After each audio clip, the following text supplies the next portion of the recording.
গেল বছরে পশ্চিমবঙ্গের গুণী পরিচালক সৃজিত মুখার্জি নির্মাণ করেছেন নতুন ছবি পদাতিক। ছবিটি নির্মিত হয়েছে আরেক বরেণ্য চলচ্চিত্রকার মৃণাল সেনের জীবনী নিয়ে। ছবিটিতে মৃণাল সেন চরিত্রে অভিনয় করেছেন এদেশের জনপ্রিয় অভিনেতা চঞ্চল চৌধুরী। ছবিটির ফার্স্ট লুক ও টিজার দিয়ে এরই মধ্যেই দর্শকদের চমকে দিয়েছেন সৃজিত ও চঞ্চল চৌধুরী। আর এই টিজারটি তোলপাড় তুলেছে নেটিজেনদের মাঝে। কিন্তু কি বিশেষত্ব রয়েছে চঞ্চলের এই লুকে, আর দর্শকদের কৌতূহল মূলত কোন দিকটিকে ঘিরে, এ বিষয়ে বিস্তারিত থাকছে প্রতিবেদনের বাকি অংশে।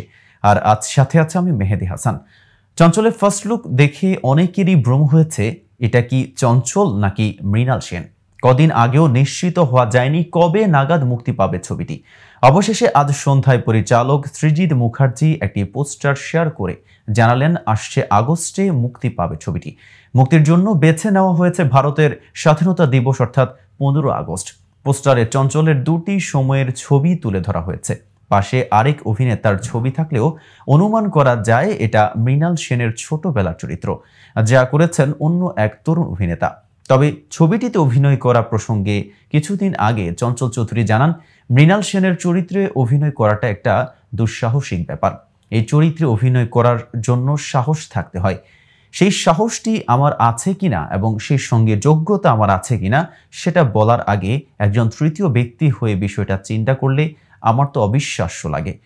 তবুও কাজের প্রতি একটা লোভ, স্বপ্ন থাকার কারণে দুঃসাহস নিয়ে এই কাজটি করি। তার উপর সৃজিত মুখোপাধ্যায়ের কাজ করাও একটি বিষয়। চঞ্চল আরও বলেন, মৃণাল সেন চলচ্চিত্র জগতের একজন দিকপাল। শ্রেষ্ঠতম একজন পরিচালকের চরিত্রে অভিনয় করা মানে একটা ইতিহাসের অংশ হয়ে থাকা।